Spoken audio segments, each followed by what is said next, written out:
Good afternoon. This is Greg Ryan from Greg Ryan Fitness Coaching, and we are continuing our series on the Trainer Dude 100.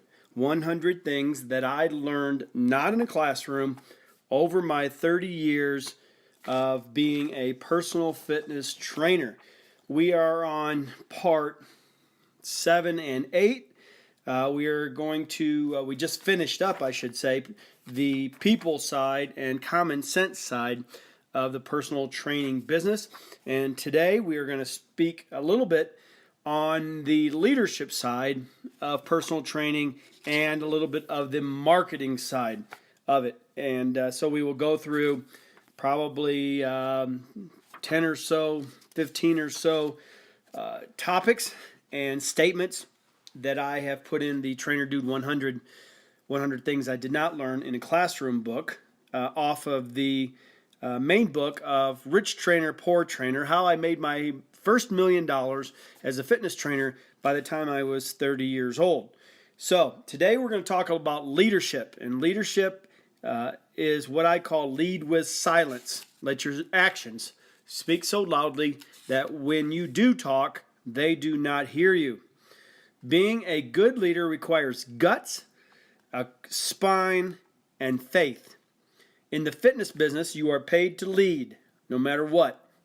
Holding an adult in this world accountable for his or her actions goes against the grain, and at times is not politically correct. So what do? Leaders are lonely at the top by nature. Lead or follow, that is your choice.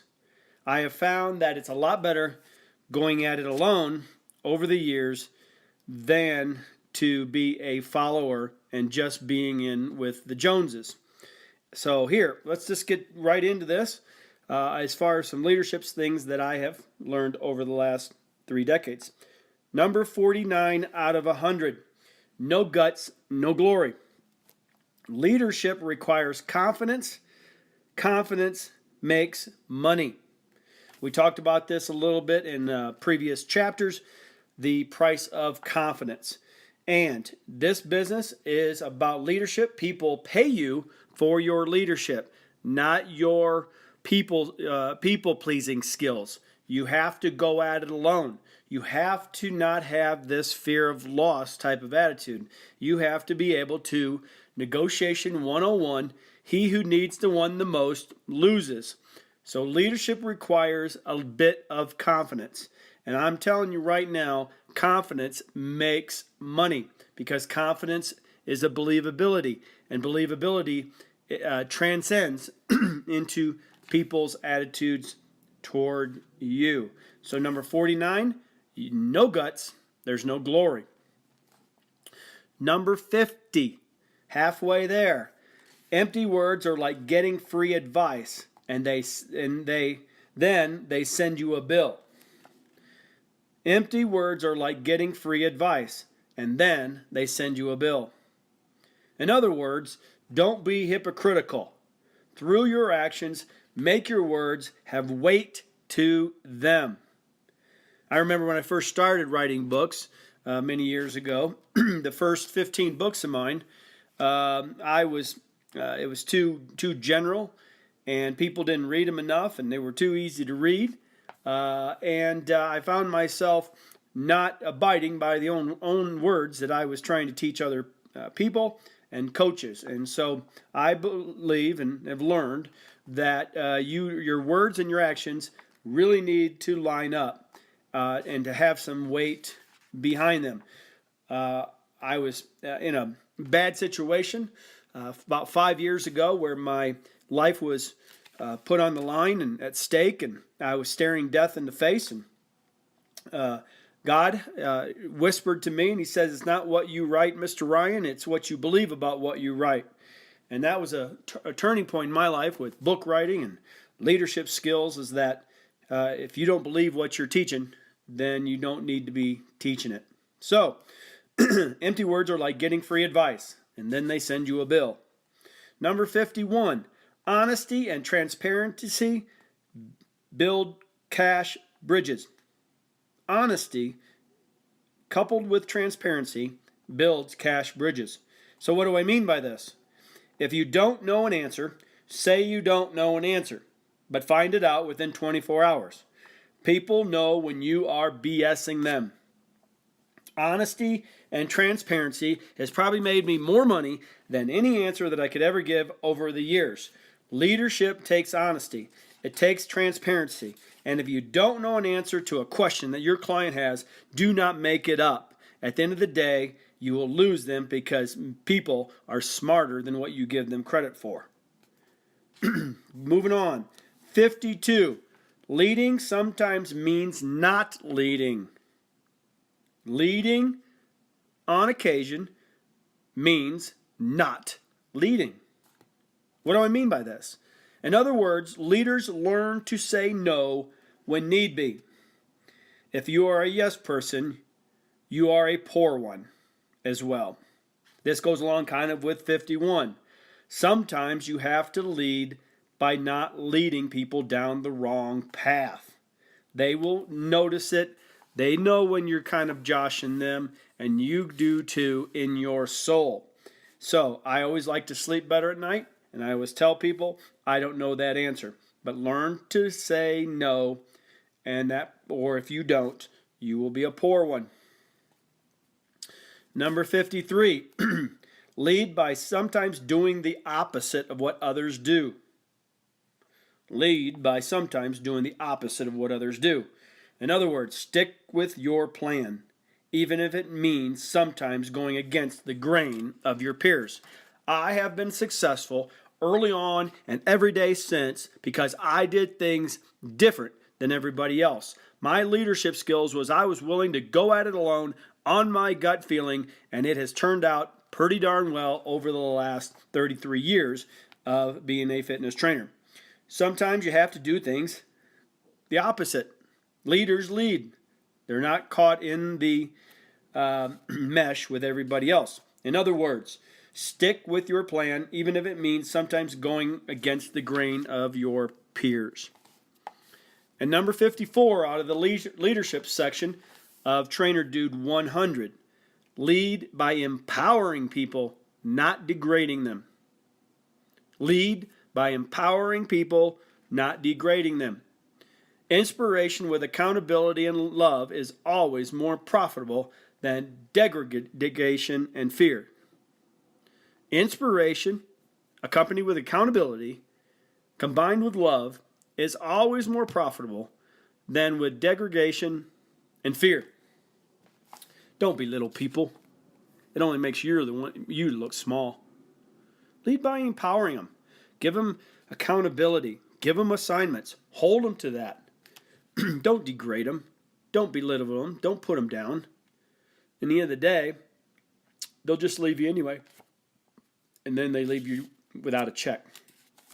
These are just some little simple leadership things that I've put together over the years, but they may have meant a lot to me, and they have made me a lot of money.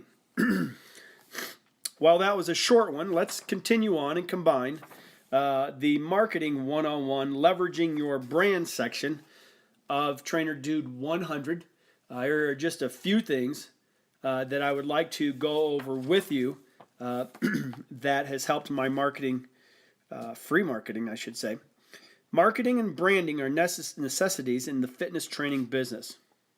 Marketing and branding are necessities in the fitness training business. Work smart or waste cash. Not easy to predetermine. The art, in my personal opinion, in my experience, is in the leveraging. The power is in your brand. Like a lot of things, it's not rocket science, but it does require some discipline, some dedication, and some perseverance. The key is not to forget the best way of building relationships, while at the same time not being left behind in today's social media world and technology. So, here are a few tips that I've probably old school now since I wrote this book, but let's start off with number 55. Either you stand for something or you fall for anything. Either you stand for something in your brand or you will fall for anything. In other words, making a name means being the same person all the time. Right from the beginning, decide what your identity is and never, ever, ever deviate from that identity. Make a quality decision. Decide what your mission statement is. Create a vision statement and just milk it over and over. Create an identity for yourself, a brand, and market it. Number 56, never deface your logo on your business. Never deface your logo on your business. Once your logo is out there, never add to that logo. It lessens the power of your brand by confusing the market. If you look at Starbucks, if you look at Nike, if you look at Apple, if you look at Target, these big Fortune 500 companies are about as simple branding as you can be. Look at Mr. Trump these days. It is about Trump, Trump, Trump. It is about Target. It is about Apple, Apple, Apple. So never add anything to your logo because you will confuse the market and devalue the brand that you are trying to create. Number 57, branding is about consistency, not hard selling. In other words, when creating a name for yourself, focus on being consistent with something more than in-your-face selling. When creating a name for yourself, focus on being consistent with something more than in-your-face selling. Branding is consistency, and it is about putting it over and over and over and over and over in front of people without having to say anything. It is the theme or the definition of your business without you saying anything.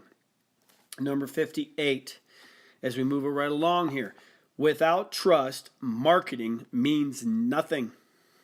Without trust, marketing means nothing. No matter how you market your brand, you have to consistently build trust between you and your clients.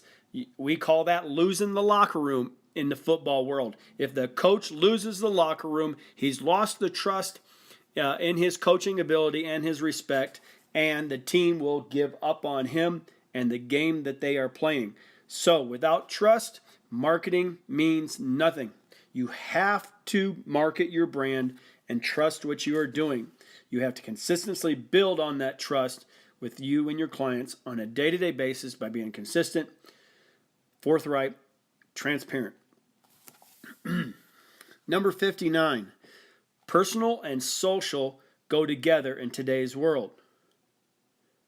In other words, you will not succeed as a fitness trainer today without marketing with social media and building personal face-to-face relationships. You cannot do both. I have tried it. I have gone one way with the social media and lost my personal connective side of it. I have gone the personal connective side and kind of lost credibility in the world because I was kind of left behind and farther behind and wasn't showing my leadership skills. So you need both. You will not succeed as a fitness trainer without marketing with social media and building personal face-to-face relationships. Do not sacrifice either. Number 60. This is the last one in marketing in this videotape podcast. It is number 60. Good marketers build a following through education, not sales promotions. In other words, building a group of followers today is about consistently educating, not selling them. Whether it's blogs, whether it's Twitter, or whether it's LinkedIn, whether it's YouTube videos, whatever it is, you are constantly educating, not selling your clients and your followers. Just like with this podcast video that I upload on YouTube, these are educational tools, not promoting tools. I'm not here to promote my book. I'm here to educate you and give you a leg up on the things that I have learned and spent hundreds of thousands of dollars of sweat equity on to learn, to teach you my mistakes and what worked well for me over the years. So this is educational. Good marketing builds a following through education, not sales promotion. Build a group and they will follow. That ends our session for today. My name is Greg Ryan from Greg Ryan Coaching. And if you want any more information on how I can come speak to you or your gym or organization, or you can get any of my books, you can email me at gregryanfitness@yahoo.com. We are coming to you from Colorado in the gorgeous Rocky Mountains. And one thing I enjoy about this is I can go anywhere, anytime, any place in the world and educate you and teach you things that I have learned. So we will talk to you soon. Again, it's Greg Ryan from Greg Ryan Fitness Coaching.